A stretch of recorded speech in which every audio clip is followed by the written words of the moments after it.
दोस्तों, इस वक्त दक्षिण एशिया की राजनीति में एक ऐसा भूचाल देखने को मिल रहा है जहां भारत और नेपाल आमने सामने खड़े दिखाई दे रहे हैं। मामला सिर्फ एक सीमा विवाद का नहीं दोस्तों, बल्कि आस्था, इतिहास, रणनीति और राजनीति, इन सबका मिश्रण बन चुका है। और इसका केंद्र है कैलाश मानसरोवर यात्रा। आप सभी जानते हैं कि भारत के आसपास कई देश समय समय पर भारतीय जमीन पर दावा करते रहे हैं। चीन अरुणाचल प्रदेश पर दावा करता रहा है, पाकिस्तान जम्मू कश्मीर पर अपना बताता रहा है और अब नेपाल भी उसी राह पर चलता दिखाई दे रहा है। नेपाल का कहना है कि भारत ने उसकी जमीन पर कब्जा किया है और वहां सड़क निर्माण जैसी गतिविधियां कर रहा है। हाल ही में नेपाल ने एक नया राजनीतिक नक्शा जारी किया है जिसमें उसने भारत के कुछ हिस्सों को अपना बताया। यह यात्रा सिर्फ धार्मिक नहीं बल्कि सांस्कृतिक और आध्यात्मिक रूप से करोड़ों लोगों की भावनाओं से जुड़ी हुई है। यह पहली बार नहीं हुआ दोस्तों जब नेपाल ने ऐसा दावा किया है, बल्कि पिछले कई वर्षों से वह लगातार इस मुद्दे को उठाता आ रहा है। लेकिन इस बार मामला इसलिए ज्यादा गंभीर हो चुका है क्योंकि नेपाल ने साफ शब्दों में कह दिया है कि अब वह इस इलाके से किसी को भी गुजरने नहीं देगा, चाहे वह भारत हो या चीन।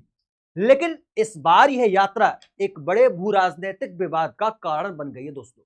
इस पूरे विवाद की जड़ में है कैलाश मानसरोवर यात्रा, जो करोड़ों लोगों की आस्था से जुड़ी हुई है।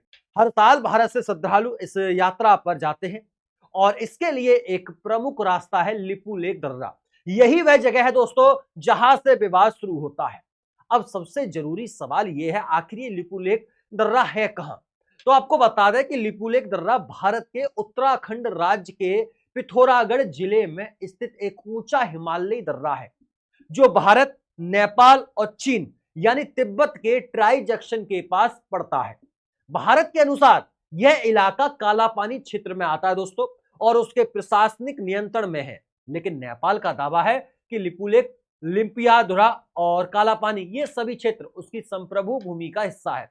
यानी एक ही जमीन पर दो देशों का दावा, और यही इस पूरे विवाद का असली जड़ है। साथियों, नेपाल ने भारत और चीन दोनों को औपचारिक डिप्लोमेटिक प्रोटेस्ट नोट भेज दिया गया है कि जिसमें उसने इस रास्ते से होने वाली यात्रा पर आपत्ति जताई है। नेपाल का कहना है कि अगर कोई भी इस इलाके से गुजरना चाहता है तो उसे नेपाल से अनुमति लेनी होगी। उसने यह भी कहा कि बिना उसकी अनुमति के ना तो यात्रा होना चाहिए और ना ही कोई निर्माण कार्य। अब अगर भारत की बात करें तो भारत का रुख बिल्कुल साफ और सख्त है। भारत के विदेश मंत्रालय ने कहा है कि लिपुलेख के रास्ते कैलाश मानसरोवर यात्रा कोई नई बात नहीं है, बल्कि दशकों से यह परंपरा चलती आ रही है। साल 1994 में दोस्तों भारतीय तीर्थ यात्री इसी रास्ते का इस्तेमाल करते आ रहे हैं। ऐसे में अचानक इसे विवादित बताना पूरी तरह से अनुचित है। भारत ने नेपाल के दावों को खारिज करते हुए कहा है कि ये दावे ना तो ऐतिहासिक तथ्यों पर आधारित हैं और ना ही इसके पीछे कोई ठोस प्रमाण है। साथियों, भारत का साफ कहना है कि सीमा को एक तरफा तरीके से बढ़ा चढ़ाकर दिखाना सही नहीं है। साथ ही भारत ने यह भी स्पष्ट कर दिया है कि वह नेपाल के साथ अच्छे संबंध बनाए रखना चाहता है और बातचीत के जरिए हर मुद्दे का समाधान चाहता है। लेकिन इसका मतलब यह नहीं है कि बिना आधार वाले दावों को स्वीकार कर लिया जाएगा। अब अगर नेपाल के नजरिए से देखें तो वह अपने दावे को सुगोली संधि के आधार पर सही ठहराता है। नेपाल का कहना है कि 1816 में हुई इस संधि के अनुसार महाकाली नदी के पूर्व का पूरा इलाका उसका है, जिसमें लिपुलेख, कालापानी और लिम्पियाधुरा शामिल है। लेकिन यहां सबसे बड़ा विवाद महाकाली नदी के उद्गम को लेकर है।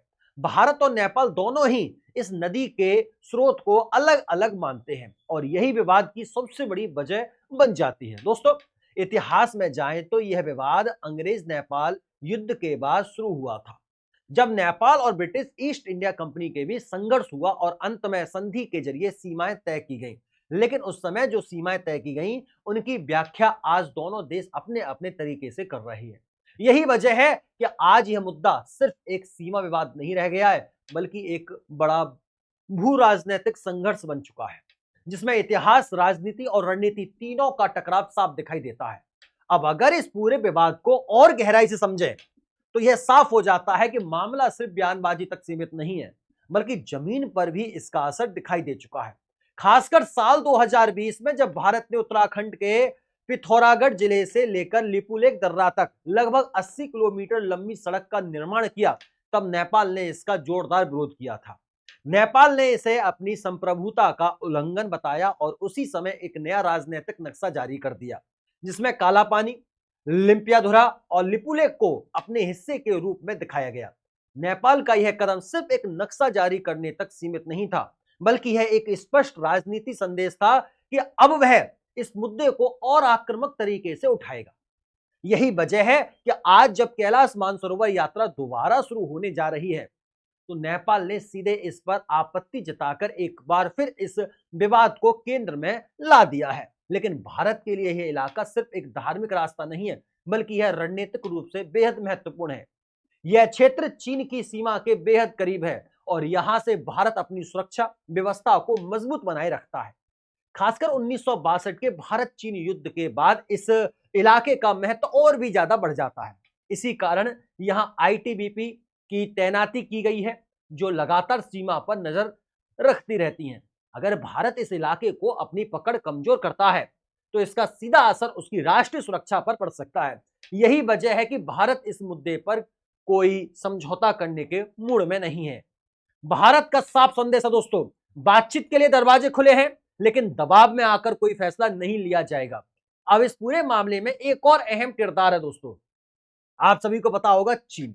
क्योंकि कैलाश मानसरोवर यात्रा जिस क्षेत्र में होती है वह तिब्बत में आता है, जो चीन के नियंत्रण में है। हर साल चीन इस यात्रा के लिए अनुमति देता है और भारत के साथ मिलकर इसकी व्यवस्था करता है। इस बार भी चीन ने यात्रा के लिए कोटा बढ़ाया है, जिससे ज्यादा श्रद्धांजलि इस यात्रा पर जा सके। लेकिन नेपाल ने इस बार चीन को भी इस विवाद में शामिल करते हुए उसे प्रोटेस्ट नोट भेजा है। इसका मतलब साफ है कि नेपाल इस मुद्दे को सिर्फ भारत तक सीमित नहीं रखना चाहता, बल्कि इसे एक बड़े अंतरराष्ट्रीय मुद्दे के रूप में पेश करना चाहता है। यह भारत के लिए एक नई कूटनीति चुनौती बन सकती है। अगर नेपाल की रणनीति को समझें, तो वह एक साथ दो काम कर रहा है। एक तरफ भारत पर दबाव बना रहा है और दूसरी तरफ चीन के साथ अपने संबंधों को मजबूत करने की कोशिश कर रहा है। वहीं भारत इस पूरे मामले को बेहद संतुलित तरीके से संभालने की कोशिश कर रहा है, ताकि ना तो उसकी संप्रभुता पर कोई असर पड़े और ना ही नेपाल के साथ उसके रिश्ते खराब हो। लेकिन सवाल ये उठता है कि आखिर नेपाल इस समय इतना आक्रामक क्यों हो गया है? इसका एक कारण उसकी आंतरिक राजनीति भी हो सकती है। कई बार देशों की सरकारें घरेलू समर्थन बढ़ाने के लिए ऐसे मुद्दों को उठाती हैं, जिससे राष्ट्रवाद की भावनाओं को बढ़ावा मिलता है। ग्रेटर नेपाल जैसे विचार भी इसी दिशा में इशारा करते हैं, जहां पुराने ऐतिहासिक क्षेत्रों को वापस लेने की बात की जाती है। वहीं दूसरी ओर भारत की स्थिति बिल्कुल स्पष्ट है। भारत इस मुद्दे को अनावश्यक रूप से बढ़ाना नहीं चाहता, लेकिन अपनी स्थिति से पीछे हटने के लिए भी तैयार नहीं है। भारत का मानना है कि दशकों से चली आ रही व्यवस्था को अचानक बदलना ना तो व्यवहारिक है और ना ही उचित। अगर पूरे मामले का निष्कर्ष निकालें, तो यह साफ हो जाता दोस्तों कि यह विवाद अब सिर्फ कैलाश मानसरोवर यात्रा तक सीमित नहीं रह गया। यह एक ऐसा मुद्दा बन चुका है जिसमें सीमा, संप्रभुता, रणनीति, कूटनीति और राजनीति सभी एक साथ जुड़ चुके हैं। अब आगे क्या होगा, यह पूरी तरह इस बात पर निर्भर करेगा कि दोनों देश बातचीत के जरिए कोई समाधान निकाल पाते हैं या नहीं। अगर बातचीत सफल होती है, तो यह विवाद शांत हो सकता है। लेकिन अगर दोनों देश अपने अपने रुख पर अड़े रहते हैं, तो आने वाले समय में यह मुद्दा और भी बड़ा रूप ले सकता है। अंत में सवाल आपसे दोस्तों, क्या नेपाल का यह कदम सिर्फ एक कूटनीतिक दबाव है या फिर यह एक बड़ी रणनीति का हिस्सा? और क्या भारत को इस पर और सख्त रुख अपनाना चाहिए या बातचीत के जरिए समाधान निकालना चाहिए? अपनी राय कमेंट बॉक्स के माध्यम से जरूर बताइएगा। फिर मुलाकात होती है इसी शानदार, दिलचस्प, बेहतरीन अपडेट के साथ। तब तक के लिए नमस्कार, राधे राधे, राम राम, जय श्री राम, जय हिंद, जय भारत, वंदे मातरम।